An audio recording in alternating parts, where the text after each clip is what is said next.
LaMelo Ball is tripping, and Eric Spoelstra's a hypocrite. The Magic make the Hornets disappear. The Hornets are young, and the future is bright. This is Kent, and this is Fanatically Speaking. Let's go.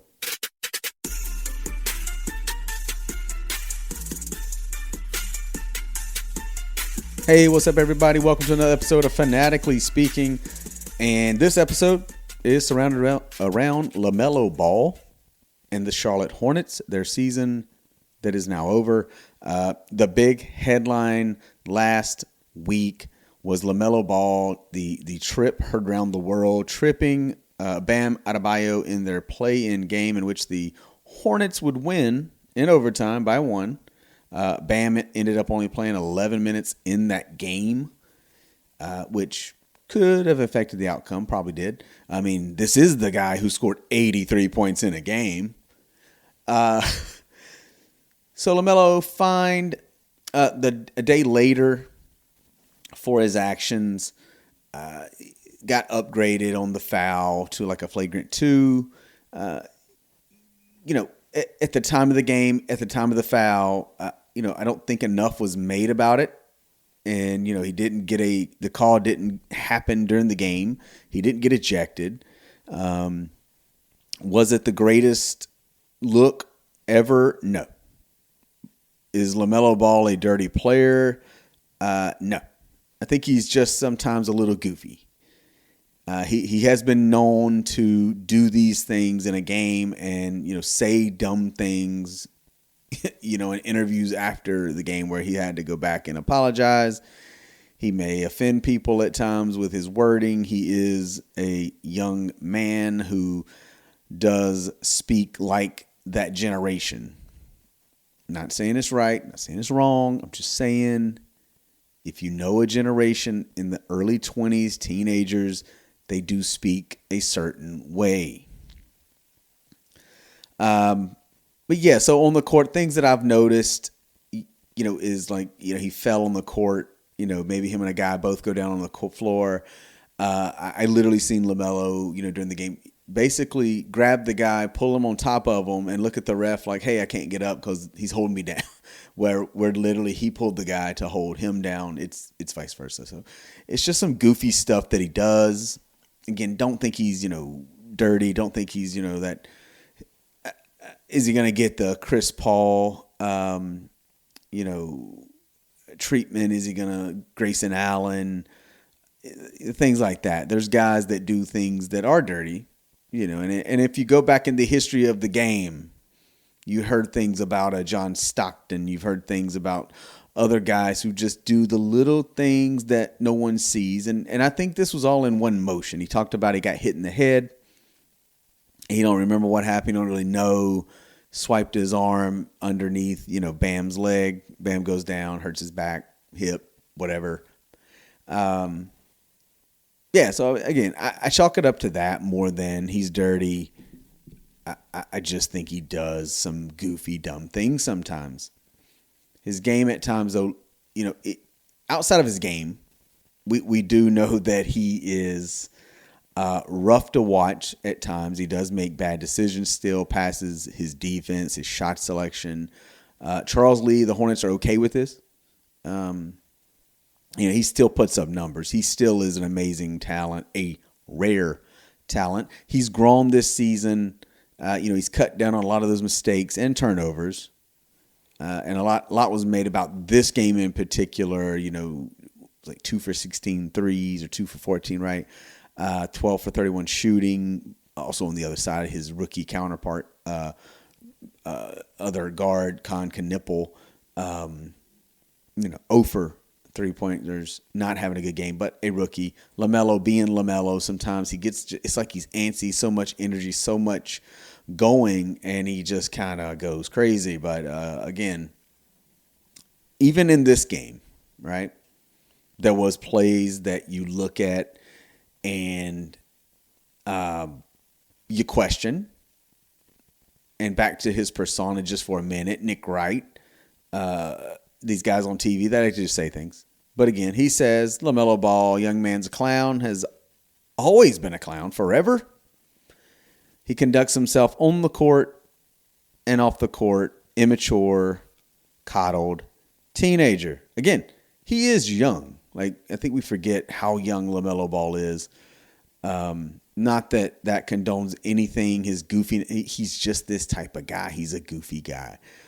He's like Lance Stevenson, but a really, really, really, really good player with a rare talent. You know what I mean? So, and he's a Hornet. And, I have been an advocate to keep him, not trade him, and build around him. And I keep that. Again, he's only going to get better. He showed that this year. The Hornets, the way they play, the way LaMelo plays, they chuck up shots. So I'm okay with that. And speaking again of that game where the trip happened, the Hornets win in overtime, but they survived with, even though LaMelo was their leading scorer, he did have some of those plays where he turned the ball over. Then he fouls Tyler Hero. And that was on the three. So he turns the ball over. Then he fouls him. Hero hits the 3 shots. The Heat get the lead. The game should have been over. Again, they just poo-pooed it away there. But then he comes right back, and who do they give the ball to? They give it to LaMelo. He takes Jaquez on the dribble, takes it to the basket, hits the game winner.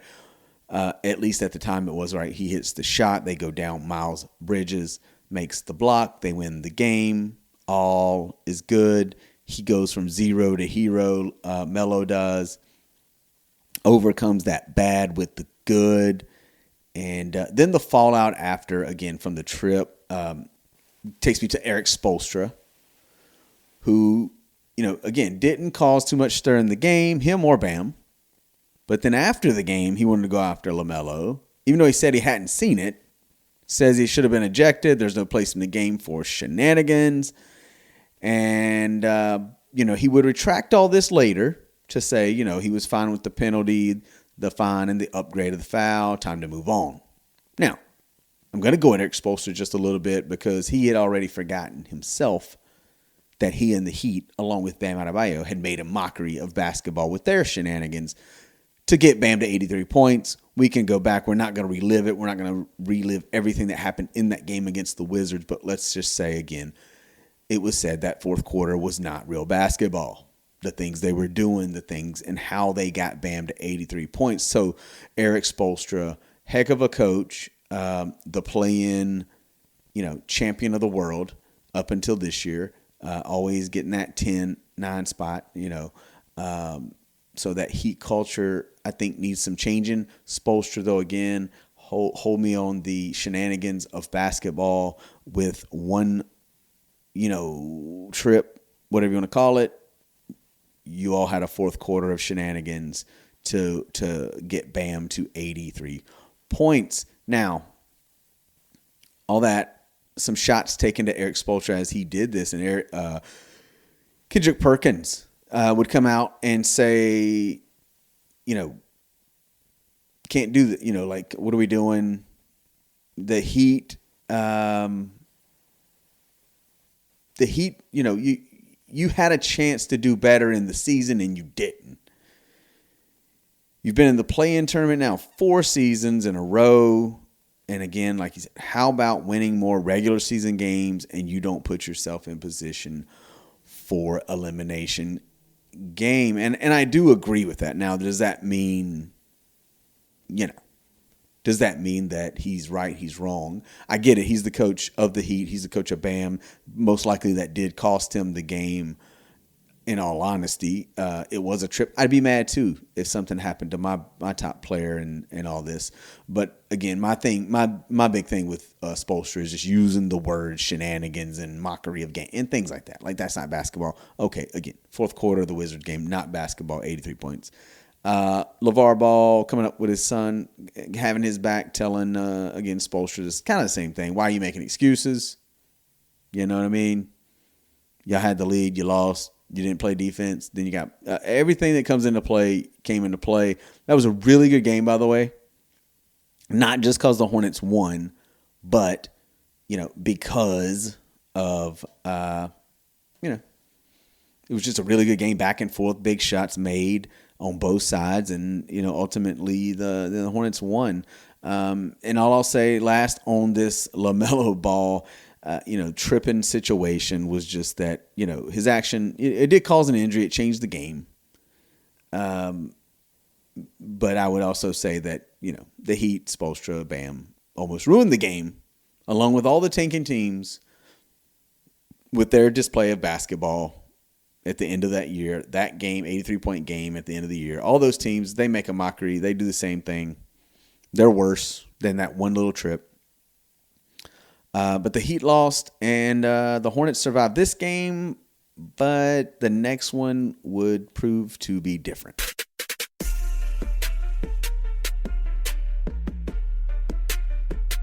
All right, so the Hornets, they would, defeat the Heat in that controversial game, or action, tripping, ending, however you want to slice it.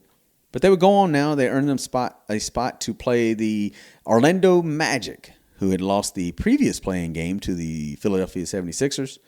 So now the Hornets Magic in Orlando would play to see who got the 8th seed in the playoffs to face off against the Detroit Pistons. And this was a rough one to watch. The Orlando Magic punched the Hornets in the mouth in the first quarter, and then they just kept on punching and punching and punching and punching, and the Hornets kept falling and falling and falling and going down and never getting back up. Ultimately losing this game, by 31 points. It was, I think, 38-16 after one. It ballooned to 31. It stayed at 30-31 the rest of the way. Anytime the Hornets got within, looking like they could get under 20, make a run, then they would just, not get back in transition, make a big stupid turnover or a dumb shot. The Magic, really physically, put it on them, made it tough for them to even run their offense. There was a few reasons for that, but the Hornets they just never was able to bounce back. And it was hard to see because they had owned the Magic this year. I think beat them like 3 out of 4 games. Really handled them very well. Now, the Orlando Magic dealt with injuries all year to Suggs and Wagner. And so they have everybody back. And even though they didn't play their last 2 games of the season against the Celtics, which was a bad loss, losing to Philly in the play-in, but then something happened, something clicked, and they just came in and said, Charlotte Hornets, this was the Orlando Magic team that I think, I know that this show thought and everyone else thought that they would be like all year. So instead of battling for an 8 seed, then they should be, probably like a 4, 5, 6 seed. But here they are. But they demolished the Hornets. I think a trend in these games was Con Knippel, these play-in games. Even the end of the year, you could see him slowing down. Again, he played, though. Unlike, Cooper Flagg, great year as well, but he did have the injury. He came back refreshed and started balling out. Con, had a very short injury, this season. So he was definitely feeling it, and in the play-in, his stats were just not that great shooting-wise. Against the Heat, he was 2 for 12 in this Magic game, 3 for 10, 1 for 12 in the playoff in these play-in games from threes, 0 for 6, and then in this game, 1 for 6. Just he hit a rookie wall. Maybe it was just the playoff atmosphere, whatever the case may be. It kind of finally caught up to Con, and in this game, it caught up to everybody. Like I said, the team fell apart early. They folded, missing shots, turnovers, outplayed, physicality. Everything was Orlando Magic in this game, and there was just nothing going to turn it around. And, so tough loss. The refs were a topic, and I don't want to use them as an excuse, but if you watch the game and you see what's going on, what the Magic are getting by with, it's like, if this was, a game in January, I don't think, these guys would have fouled out or they would have had to back up because the refs are calling. And I get playoff basketball, right? You just got to be able to, you can't just let them do whatever. Now, on the other side, the Hornets defense was trash. The Magic got in the paint and scored and scored and scored and scored and scored. So their defense was trash. Again, not here making excuses, just saying A lot of moving screens called on the Hornets, which if you watch NBA basketball, they almost move every time. So it's whenever they want to call it. The Magic defense, again, they were holding, grabbing to play defense. You could see the grabs and the holds. They were given a lot of leniency, flexibility up until they were up 30. Then calls were made. And if this is not just this game, this is NBA in general. I'm not saying it's fixed. I'm just saying sometimes is this a makeup for the trip? Is there a way they just said, well, we can't let the Hornets and LaMelo continue because this trip happened and that affected the game and bam, and oh my God, he's our 83-point scorer. I don't know about all that. I just know in games I've seen this happen before. They do this to make up for the calls they didn't make. And then you can say, oh, well, look, the fouls are even. No, the fouls aren't even. You started calling these stupid fouls when you're up 30 that mean nothing, give no shot. It's random as the play's going on. There's no, it's not on the shot. It's not giving free throws. This is done, by the way. I'm just telling you. But at the end of the day, Charles Lee even pointed this out. He just said he wouldn't talk. He don't want to get fined, but he knows those screens. But at the end of the day, the Magic, they made their shots. They were on fire. The Hornets played terrible defense. Overall, Magic played better and deserved it. And if you've already seen game one of the next series, the Magic beat the Detroit Pistons in game one. So they are looking like a totally new team and the team that we thought they would be. And as for the Hornets, they were a team this year I don't know that we expected, but this is what we got. And I can't wait to see what's next.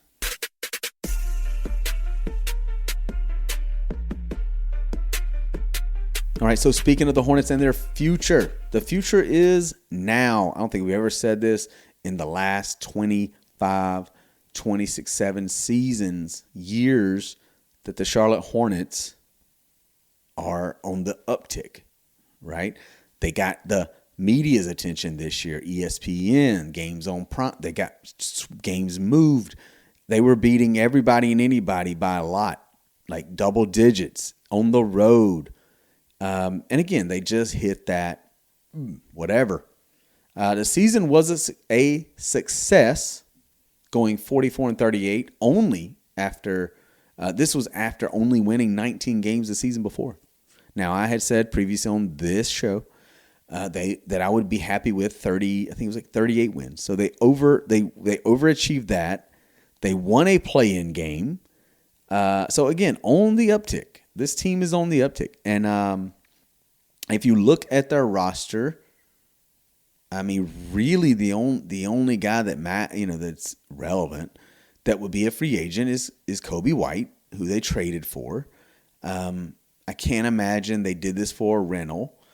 So they're going to have to find the money to keep him. So that means someone else will have to leave or get traded. And there's things they can move around because there's guys that they have paid a little that don't play, or, it's maybe just time to move on. I don't know what their plan is.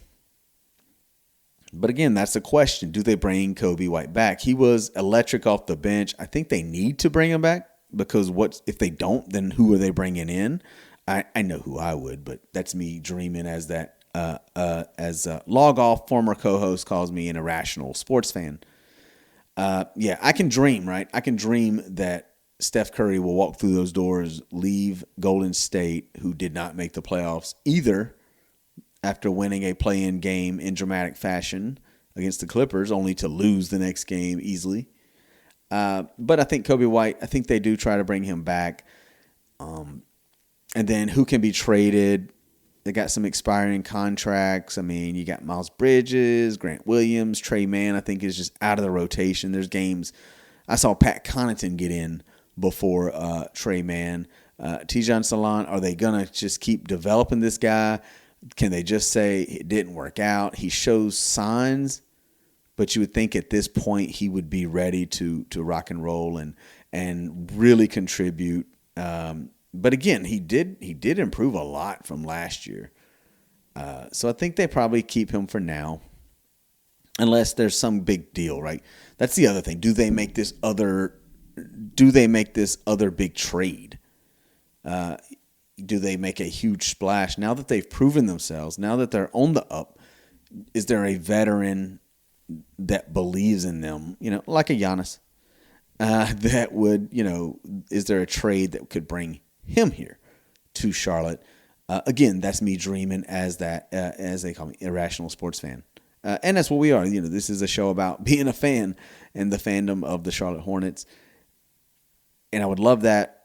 But I don't think you blow up this team. I think they are young. They have everything. They're playing. They got the system. They believe in each other. Charles Lee's got them believing. They did get better on defense, just not against the Magic. Do they extend Diabate now that he has proven himself? He is very key to this team. Brandon Miller's going to be ready for that extension. You got to pay people. Is Miles Bridges the odd man out? He's got another year left, but he's played really well. He's gotten better every year in his career. He is considered an all-time Hornet in a lot of stats for this franchise. He played. Again, he takes the back seat. He's okay with it to let the young guys eat, and then when he's needed, he steps in and does what he does. He was big for this team, obviously. Big block against Miami, putting up points, overcoming issues off the court in his career. The Hornets have stuck with him this long. What's his price tag? That is a question. It is hard to keep guys year after year after year. That is something that had to be answered. How do they maneuver with Miles Bridges? I've always been a fan. I think he's been very good, and again, I like that they stuck with him as well. The draft is another way looking into their future. At right now, projected number 14 in the lottery. Now, a miracle could happen and that lottery ball shoot up into the, even higher. Again, if they would somehow land a top 3, top 5, that would be amazing. And it would be like, who do we get? Oh, here, anybody. What do you need? Boom. Those 5 spots are really, really key in this draft. They also, by trades, have picked up, they got the Phoenix Suns first rounder. That's projected a 17th or 18th pick. So right there, 2 top 20 picks, however you put it. So they're going to get another 2 more young guys unless they use those picks in a deal. Again, they have draft capital. I will say, the ending did make me think, though, of this, old saying that how some things change, they stay the same. And I say that because with all the success they had, they did get blown out in a play-in game, which is what happened previously when they were in play-in games with James Borrego, they back-to-back years. So for all that success, they did take that blowout, like not competitive at all. That's rough to watch. That's hard to see. But I can't let that one game make my mind, not think about the whole season and how good they were, especially once they got everybody healthy, once they got everybody back. And, in the year 2026 from January 1st, how good they were as they were one of the top teams in the NBA. And I have to think what would have been if they had that all season. You got to think 50 games at least winning, maybe more. They would have been a shoe-in for the top 6. You can't make me think any different. As I said, the future is bright with all the young players they have. You look at these ages, Knipple, 20, Brandon Miller, 23, and Sion James, 23, LaMelo Ball, only 24, Musa Diabate, 24, Kalkbrenner, 24, Kobe White, 26 if he stays, Grant Williams, 27, Miles Bridges, 28, all these guys under 30. They are built for now. It gives me Golden State Warrior vibes, not just because they have the splash triplets, and Con Miller and Ball, but again, it's just the way they bounce back. They have just, this season was, incredible. So yeah, the future's bright. We don't know what's going to happen next. I can only hope that they will add. Again, they're going to add more young talent. And if there's a veteran out there, then they're going to go grab that veteran to help them out even more. And we'll see where it falls. They are just in such a good place that they haven't been in so long. And I mean like ever long, especially since they've come back to Charlotte. They got that Bobcat stank off of them. The city is, again, buzzing for them. I can't wait to see what they do. For that, I mean, it's another episode of Fanatically Speaking. Listen to the show on all podcast outlets, even YouTube, just no video there. Follow the show on social media, Facebook, TikTok, Instagram. You can keep up with the episodes when they're available, the topics, stay connected to the show there. Listen, share, like, follow, comment, download, all that fun stuff, especially though listen and share. Remember, whatever you listen to, just go tap that app. And for that and the Hornets season and this episode, I am